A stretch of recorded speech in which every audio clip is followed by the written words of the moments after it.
Hey there, sports enthusiasts, welcome to 7 Times, your ultimate destination for all things sports. Whether you're a die-hard fan or just love the thrill of competition, you're in for a treat. Get ready to embark on an exhilarating journey through the world of sports with us. From the latest match highlights to in-depth analyses and everything in between, we've got you covered.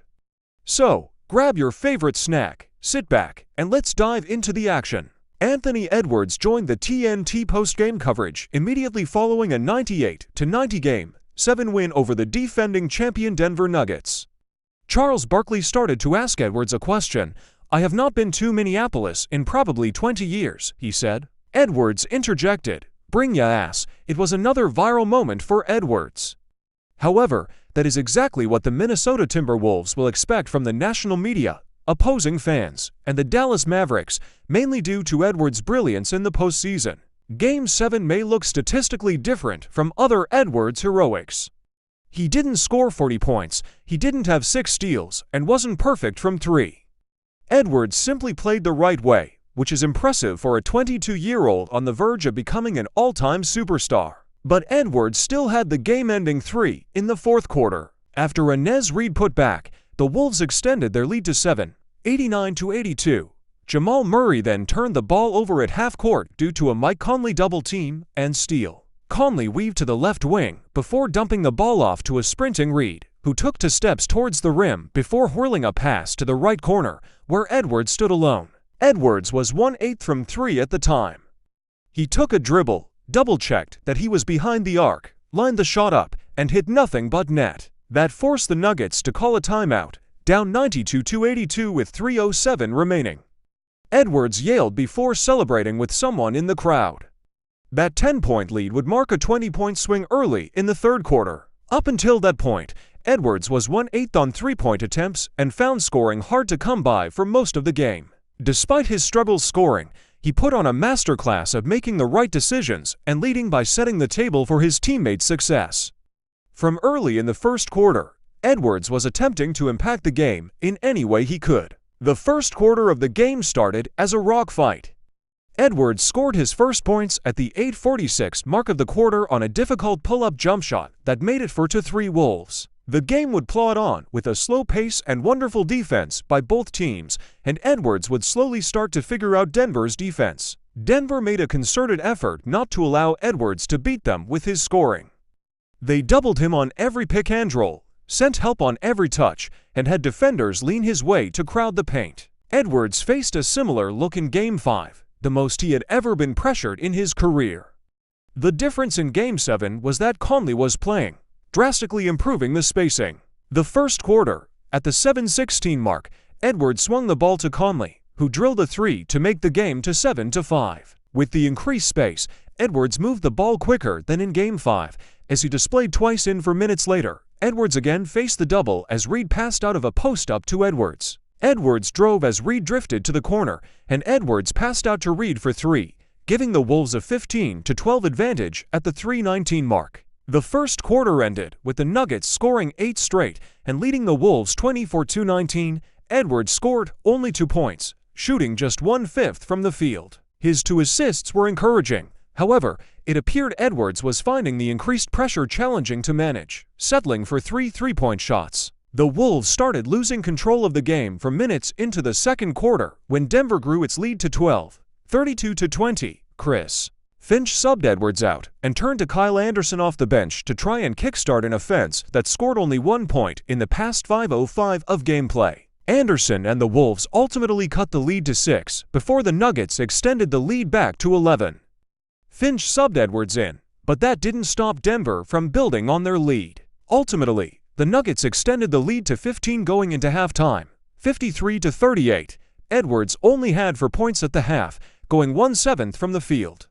Edwards' 3 assists were encouraging, but he was still trying to decipher Denver's coverage on him. In the post-game interview, Edwards said that Finch kept it simple, telling him he had to make quicker decisions. "He wasn't really mad today," said Edwards. "It was more like, I know we're going to win this game. We've just got to do this to win the game." He wasn't really mad. It was just like his clips on the screen were. This is what we've got to do to win this game. And if we do it, we'll win. and if we don't, we'll lose, and we did that. The third quarter started in potentially the worst possible way. The Nuggets scored 5 straight points to increase their lead to 20. At this point, the Wolves would need a historic comeback. In Game 7, no team had ever come back from a 15-point halftime deficit, let alone a 20-point deficit. Minnesota would start to chip away. Rudy Gobert's dunk, followed by a Jaden McDaniels 3 off an Edwards assist, chipped away at Denver's lead and brought it back to 15, 58-43. Edwards ramped up his intensity. He started to drive to the basket and make quick decisions after pick and rolls, which resulted in a beautiful layup. However, his shooting woes continued. He missed 3 shots before the make. Edwards' attacking nature opened up more space for his teammates. At the 6:40 mark, Edwards took the ball up after a Murray miss and burst into the lane, drawing a triple team from the Nuggets. Edwards rose toward the rim before flipping the ball to McDaniels, who knocked down a corner 3. The 3 would cut the lead to 9, 59-50. Minutes later, Karl-Anthony Towns stole the ball from Nikola Jokic, and Edwards flew down the floor for a dunk, forcing the Nuggets to call a timeout. That dunk cut the lead to 4, 61-57, at the 3:05 mark. The Nuggets only had 8 points up until this point in the quarter. 2.5 minutes later, Edwards stripped Murray and flew down the floor again for a transition dunk. On the next Wolves possession, Edwards only had 1 defender guarding him as the clock ticked away in the third quarter. Aaron Gordon accepted the challenge as Edwards danced before stepping to the side, hitting a 3-point shot with just over 1 second left on the clock.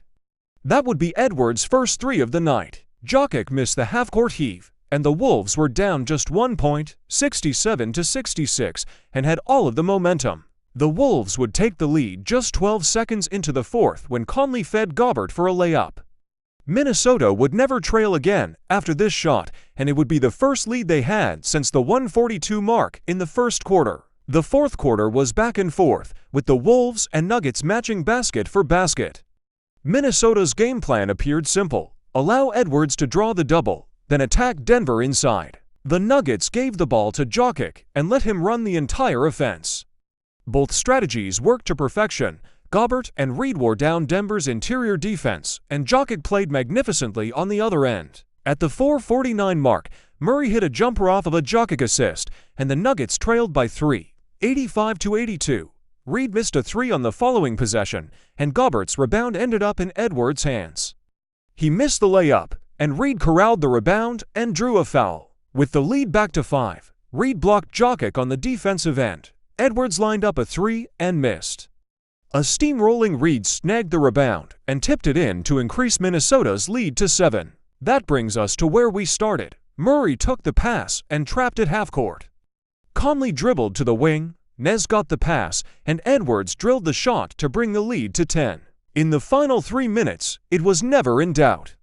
Edwards even waved to the crowd as the outcome became more certain. Edwards didn't have the game people expected. He didn't score 60.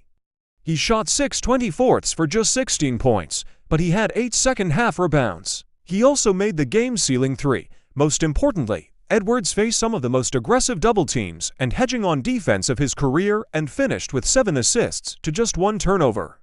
Edwards was +11 in an 8-point win. Sometimes superstars have bad games, but how they respond often determines who wins the game. At just 22, Edwards responded with poise.